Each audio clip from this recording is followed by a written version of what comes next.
वर्मा जी classes में आप लोग का स्वागत है। अगर आप इस वीडियो पर नए हैं तो चैनल को सब्सक्राइब कर दीजिए, क्योंकि इस वीडियो को देखने के बाद आप लोग 6 नंबर लेकर जाएंगे, जो कि विज्ञान में केमिस्ट्री से 6 नंबर का ऑब्जेक्टिव क्वेश्चन पूछता है। ठीक है, तो चलिए देर न करते हुए वीडियो को स्टार्ट करते हैं। आप लोग का इस वीडियो से एक भी क्वेश्चन बाहर नहीं आएगा। ठीक है, तो चलिए देखते हैं। देखिए, श्याम श्वेत फोटोग्राफ में प्रयुक्त होती है। ठीक है, तो क्या होता है? AgCl। AgCl यानी कि क्या? AgCl। ठीक है, अगला देख लीजिए। लेड नाइट्रेट का रासायनिक सूत्र होता है, तो लेड नाइट्रेट का रासायनिक सूत्र होता है PbNO3 और का ट्वाइस। ठीक है, ये होता है। अब देखिए, अब लिख लीजिए कैल्शियम नाइट्रेट का सूत्र। तो कैल्शियम नाइट्रेट का सूत्र होता है CaNO3 का ट्वाइस। ठीक है, ये इसको नोट कर लीजिए। तो चलिए आगे देख लेते हैं। तो देखिए, तीसरा क्वेश्चन है कि जिन अभिक्रियाओं में आयनों का विनिमय से नए यौगिक बनते हैं उन्हें कहा जाता है। विनिमय का मतलब कि आयनों की अदला बदली होती है। ठीक है, इसको क्या कहते हैं? द्विविस्थापन अभिक्रिया कहते हैं। ठीक है, तो चलिए अगला देख लेते हैं। चौथा, निम्न में से प्रबल क्षार है, तो प्रबल क्षार कौन सा है? KOH यानी पोटेशियम हाइड्रॉक्साइड होता है। ठीक है, तो चलिए अगला ऑब्जेक्टिव क्वेश्चन पर चलते हैं।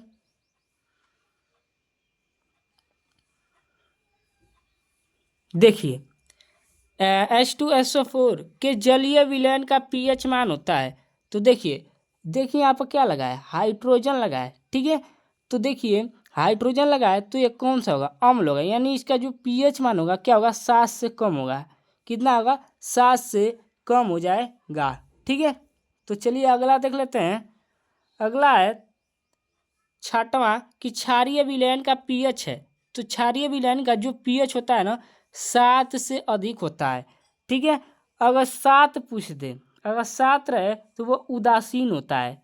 ठीक है, और यह जल का यानी शुद्ध जल का क्या? pH मान 7 होता है केवल। ठीक है, न कि 7 से अधिक होता है और न कि 7 से कम होता है। ठीक है, अगर आपसे शुद्ध जल का pH मान पूछे तो सिर्फ 7 होता है। ठीक है, तो चलिए अगला ऑब्जेक्टिव क्वेश्चन में चलते हैं। तो देखिए, कोई भी लेयर लाल लिटमस को नीला कर देता है, इसका pH मान होगा। देखिए, अगर कोई विलेन लाल को क्या कर दे? नीला कर दे रहा है, तो इसका जो pH मान होगा 10 होगा। क्या होगा? 10, यानी ये क्या हो जाएगा? क्षार हो जाएगा। ठीक है, क्षार क्यों होगा? क्योंकि ये अवसाद से क्या अधिक है। ठीक है, अगर देखिए, अगर नीला से लाल कर दे रहा है तो वह क्या होगा? अम्ल होगा, यानी इसका पी। ठीक है, क्या होगा? अम्ल होगा। नोट कर लीजिए इसको, क्या होगा? अम्लीय होगा, और इसका जो pH मान होगा 7 से कम होगा। ठीक है, 7 से कम होगा। ठीक है, इतनी बात कवर हो गई होगी। चलिए 8वें क्वेश्चन की तरफ चलते हैं। तो देखिए, सल्फ्यूरिक अम्ल से सल्फ्यूरिक अम्ल में अम्लीय हाइड्रोजन परमाणुओं की संख्या है। तो देखिए, सल्फ्यूरिक अम्ल का सूत्र क्या होता है? H2SO4। ठीक है, ये होता है। तो इसमें पूछा है कि अम्लीय हाइड्रोजन की संख्या, तो इसमें हाइड्रोजन कितने हैं? 2 हाइड्रोजन है, तो इसका करेक्ट आंसर 2 हो जाएगा। ठीक है, तो चलिए अगला देख लेते हैं। अगला है धावन सोडा का रासायनिक सूत्र है। तो धावन सोडा का जो रासायनिक सूत्र होता है ना, क्या होता है? Na2CO3 और 10H2O होता है। ठीक है, देखिए, अगर आपसे बेकिंग सोडा का रासायनिक सूत्र पूछ दे तो उसका क्या हो जाएगा? NaHCO3 हो जाएगा।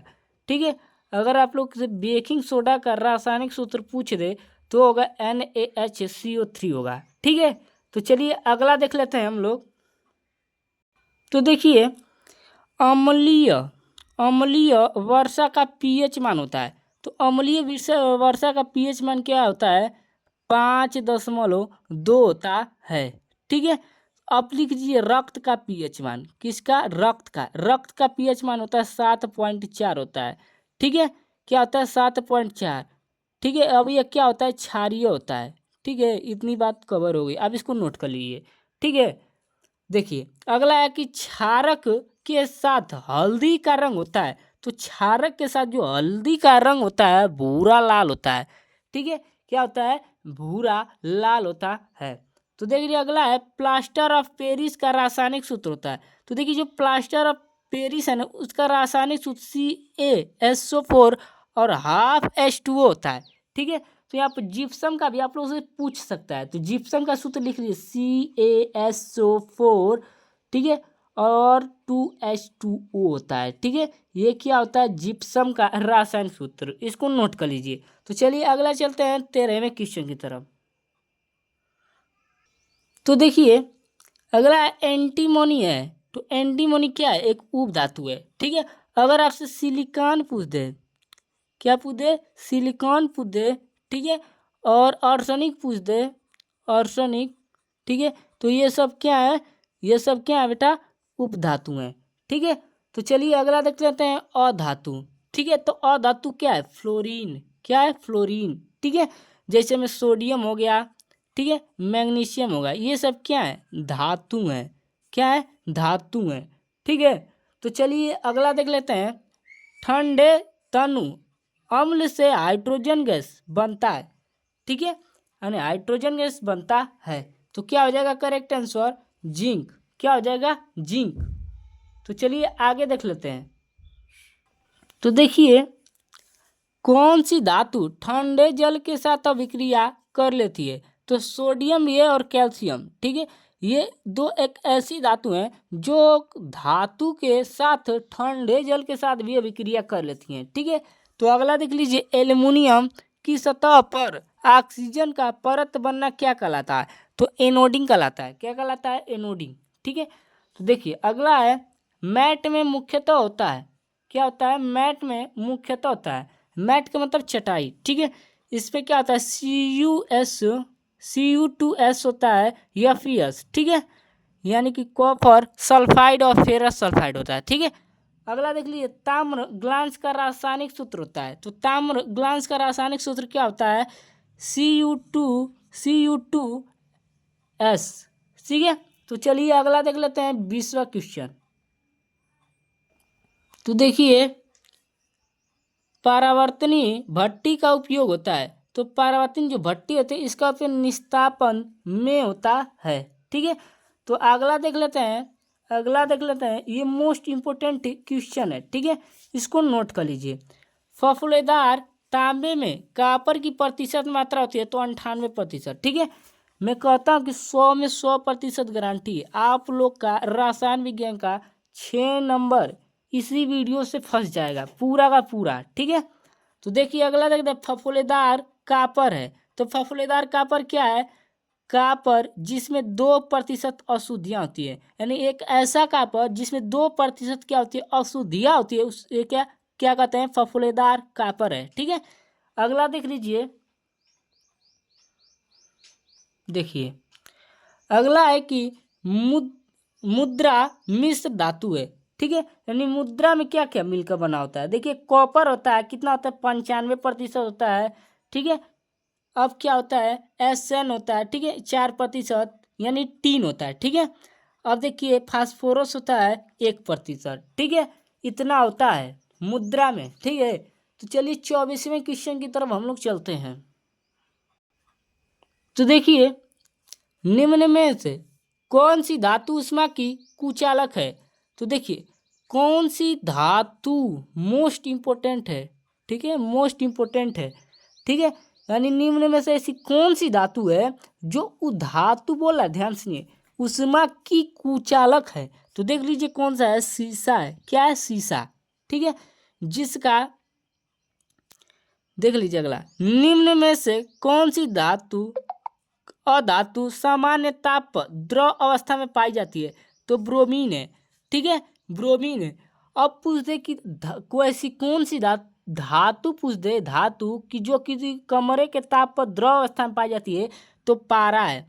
ठीक है, क्या है, पारा, और इसका संकेत होता है Hg। ठीक है, Hg, और ब्रोमीन का जो संकेत होता है Br।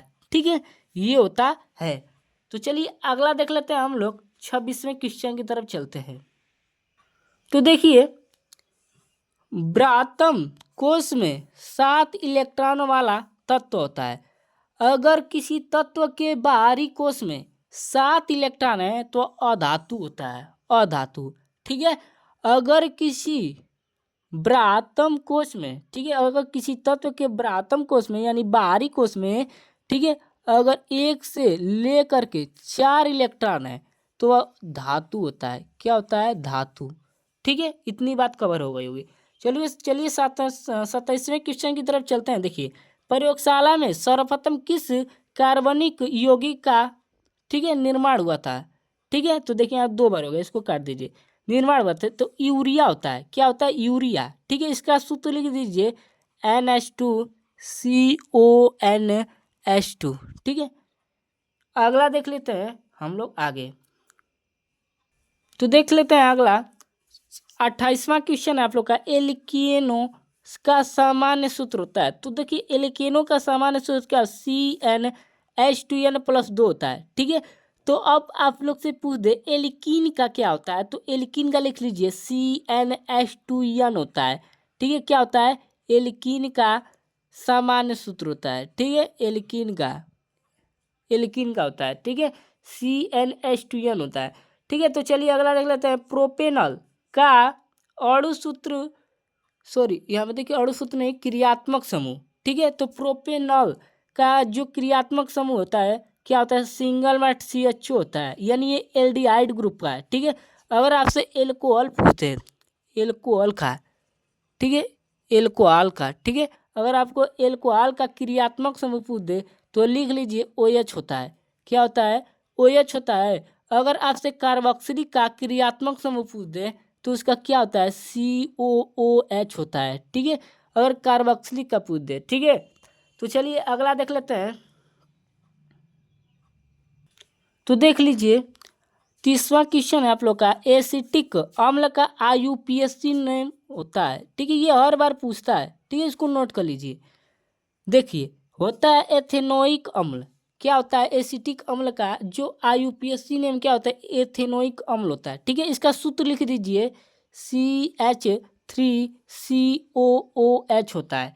ठीक है, अब ये किस ग्रुप का है? तो ये कार्बोक्सिलिक ग्रुप का है। ठीक है, तो चलिए अगला देख लेते हैं हम लोग। 31वें क्वेश्चन की तरफ चलते हैं। तो देखिए, ईंधन एवं औषधियों के रूप में प्रयोग होता है। ठीक है, ईंधन एवं औषधियों के रूप में क्या होता है? प्रयोग होता है। यहाँ पर होता है, देख नोट कर लीजिए इसको। ये क्या होता है? एथेनॉल। क्या होता है? एथेनॉल, जिसको हम एथिल एल्कोहल कहते हैं। इसका सूत्र लिख लीजिए C2H5OH। ठीक है, C2H5 ये एथेनॉल का होता है। ठीक है, तो अगला देख लीजिए। एथिलीन क्षारीय पोटेशियम परमैंगनेट के साथ क्रिया करके देता है। तो क्या देता है? ग्लाइकॉल देता है। क्या देता है? ग्लाइकॉल देता है। ठीक है, तो चलिए हम 33वें क्वेश्चन की तरफ चलते हैं। तो देखिए, एसिटिक अम्ल में कितने अम्लीय विस्थापनीय हाइड्रोजन परमाणु हैं एसिटिक अम्ल में? ठीक है, यानी एसिटिक अम्ल के क्या सूत्र होता है? CH3COOH होता है। ठीक है, तो ये क्या है? एक अम्ल है। तो इसमें कितने हाइड्रोजन है पूछ रहा है। तो देखिए यहाँ पर 1 हाइड्रोजन है। ठीक है, तो इसका करेक्ट आंसर हो जाएगा 1। ठीक है, तो आप लोग कहेंगे कि यहाँ पर 3 भी तो है हाइड्रोजन। ठीक है, तो यहाँ पर इसको नहीं गिना जाता है, जो इधर लगा होता है नाइट्रोजन उसको ही गिना जाता है। ठीक है, इतनी बात कवर हो गई होगी। तो चलिए अगला 34वें क्वेश्चन। ठीक है, देखिए एल्काइन का सामान्य सूत्र होता है। तो देखिए एल्काइन जो होता है ना, उसका जो सामान्य सूत्र होता है CnH2n-2 होता है। ठीक है, तो चलिए अगला देख लेते हैं हम लोग। तो देखिए, निम्नलिखित रासायनिक समीकरण को पूर्ण करने में निम्नलिखित में से कौन सा यौगिक प्रयुक्त होता है? ठीक है, ये बहुत बार पूछा, आप लोग को दिखाता हूँ। देखिए यहाँ पर, देखिए यहाँ पर CH3COON है। ठीक है, तो आप इसको कैसे पता लगाएंगे कि यहाँ पर क्या होगा? तो देखिए यहाँ पर सोडियम देख रहे हैं ना, सोडियम, तो यहाँ पर सोडियम है। ठीक है, तो आपको यहाँ पता चलेगा कि यहाँ पर सोडियम होना चाहिए। ठीक है, अब देखिए यहाँ पर क्या CH4 है। ठीक है, CH4 है ना। अब देखिए यहाँ पर एक ऑक्सीजन भी जुड़ा है। ठीक है, यहाँ पर देखिए 2 ऑक्सीजन है और यहाँ पर लेकिन 3 ऑक्सीजन हो गया है। ठीक है, तो यहाँ इसका सूत्र क्या बनेगा, NaOH हो जाएगा। ठीक है, तो यहाँ पर NaOH बढ़ जाएगा। ठीक है, तो इसका करेक्ट आंसर NaOH हो जाएगा। ठीक है, इसको नोट कर लीजिए। तो देखिए हाइड्रोजन आयन की प्रकृति होती है। तो देखिए अगर हाइड्रोजन आयन की जो प्रकृति होती है क्या होती है, अम्लीय होती है। अगर आप लोग से हाइड्रोक्साइड की प्रकृति पूछ दे तो क्या होती है, क्षारीय होती है।